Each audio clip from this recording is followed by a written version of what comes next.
à tous. Après une séance euphorique hier, le calme est de retour sur le marché parisien.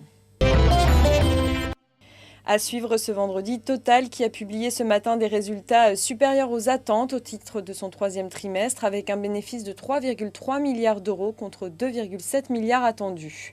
Renault a confirmé ses objectifs annuels après sa publication. Le constructeur automobile vise un chiffre d'affaires supérieur à 2010.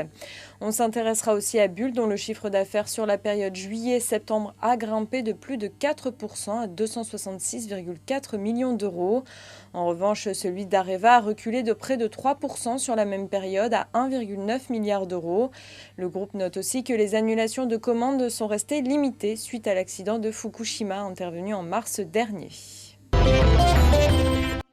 La prévision de croissance française est officiellement revue en baisse. Nicolas Sarkozy l'a annoncé hier.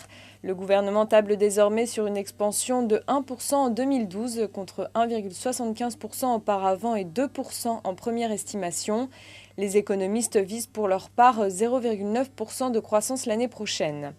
Mais s'il veut respecter ses engagements de réduction de déficit, à savoir 4,5% du PIB en 2012, le gouvernement va devoir réaliser de nouvelles économies estimées entre 6 et 8 milliards d'euros.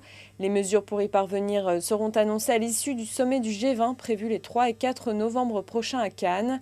La création d'un taux de TVA intermédiaire serait à l'étude. Le chef de l'État a en revanche écarté une hausse généralisée de cette taxe. C'est la fin de ce flash. Prochain rendez-vous à midi pour un point de mi-séance.